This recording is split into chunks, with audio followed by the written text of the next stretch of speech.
Pak Kiai, sekarang ini sebagaimana kita tahu banyak sekali minyak wangi yang beralkohol maupun tidak. Yang saya tanyakan, bagaimana hukumnya memakai wewangian yang beralkohol dalam sholat?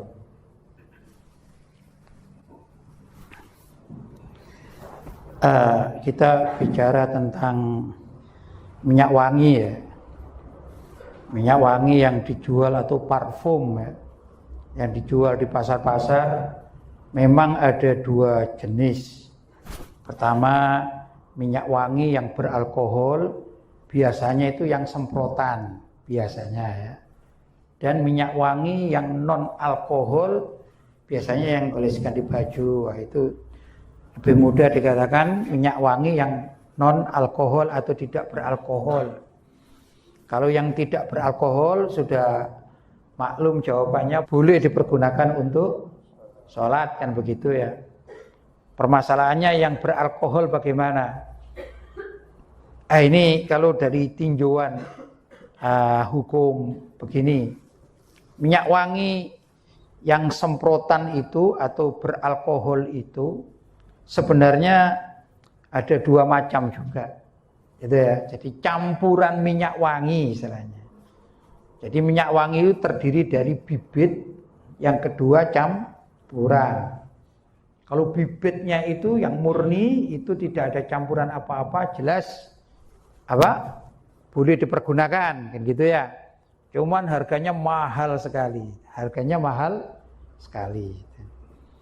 Ya kalau orang awam mau beli, bukan pengusaha, ini berat.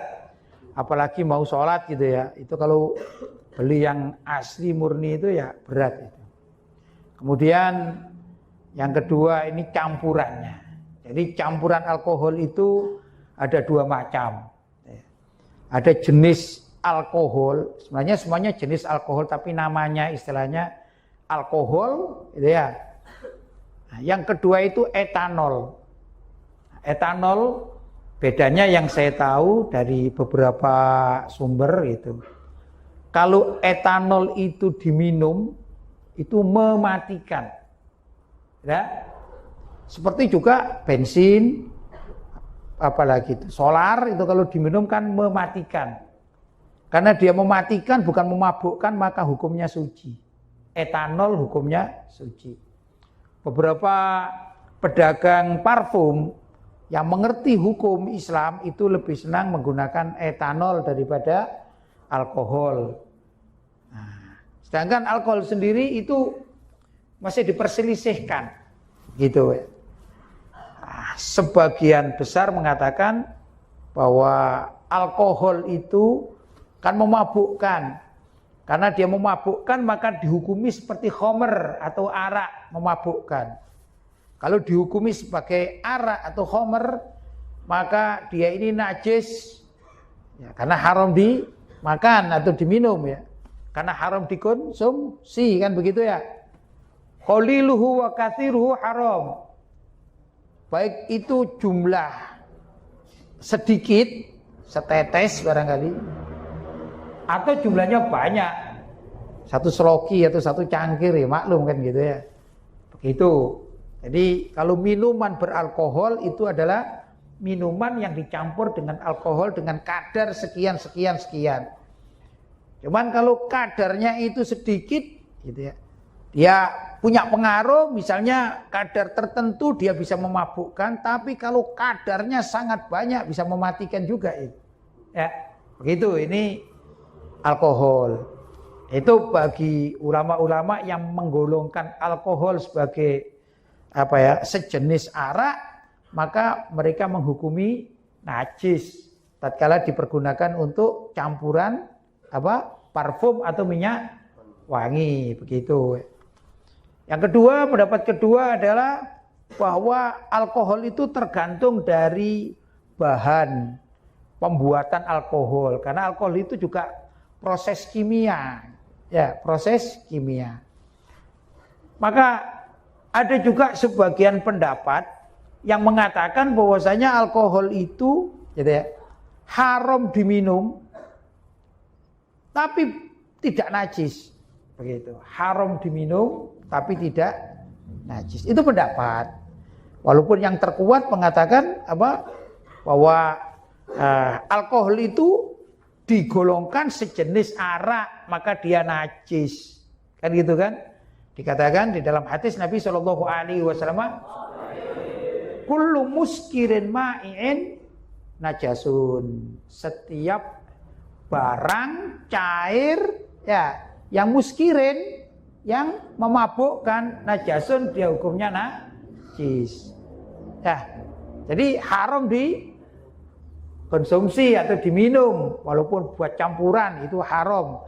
Demikian juga karena dia najis, maka dia tidak boleh dipergunakan untuk campuran minyak wangi. Itu pendapat ini kuat. Ya. Tapi ada juga yang mengatakan bahwasanya benar alkohol itu kalau dipergunakan, ya memang ya dipergunakan untuk campuran minuman, dia itu akan memabukkan. Tapi karena alkohol itu bukan arak, nah ini kelompok yang mengatakan bukan arak, gitu. Ya, dijeniskan seperti bensin, spiritus, kan gitu kan, itu kan bukan arak.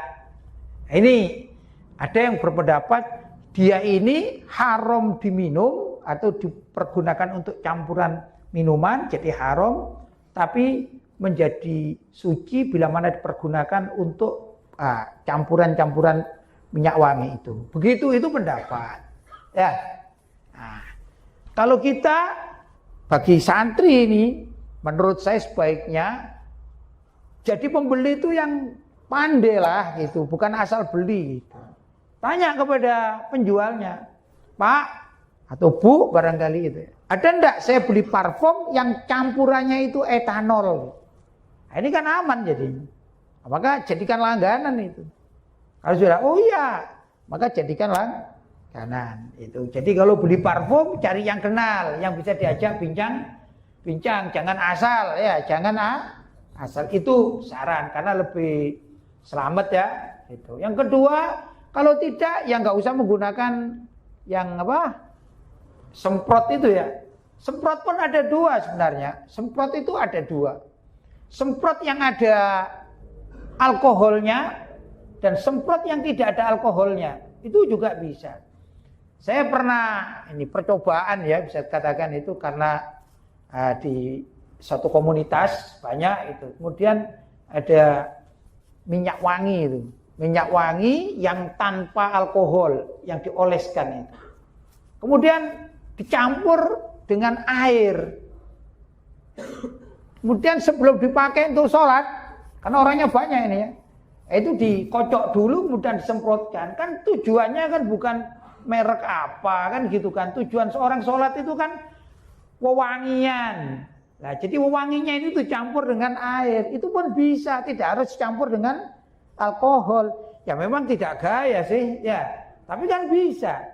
Orang tujuan untuk berwangi-wangi kan bukan gaya-gayanya botolnya apa kan gitu kan, enggak begitu ya. Nah, kalau kita cari aman ya seperti itu. Jadi cari minyak wangi yang tanpa alkohol.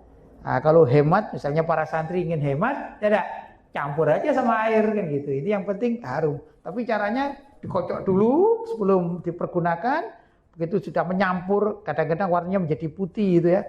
Maka semprotkan, jadi minyak wanginya itu tersemprot ikut air, bukan ikut alkohol. Itu kalau cari yang aman, betul-betul aman. Ya. Nah, maka kembali lagi, memang di dalam bab apakah boleh minyak bercampur alkohol dipergunakan untuk sholat, ada dua pendapat. Ya, pendapat yang terkuat dikatakan najis, tidak boleh. Nah, itu orang yang sangat hati-hati, ya dah. Hati-hati di dalam masalah najis dan tidak najis, kan gitu ya. Kemudian pendapat kedua mengatakan itu boleh dipergunakan untuk parfum, tapi tidak boleh untuk diminum atau campuran maksudnya. Begitu itu pendapat. Ya, maka saran pandai-pandailah jadi pembeli minyak wangi atau parfum agar kita yakin menggunakannya. Begitu kurang lebih.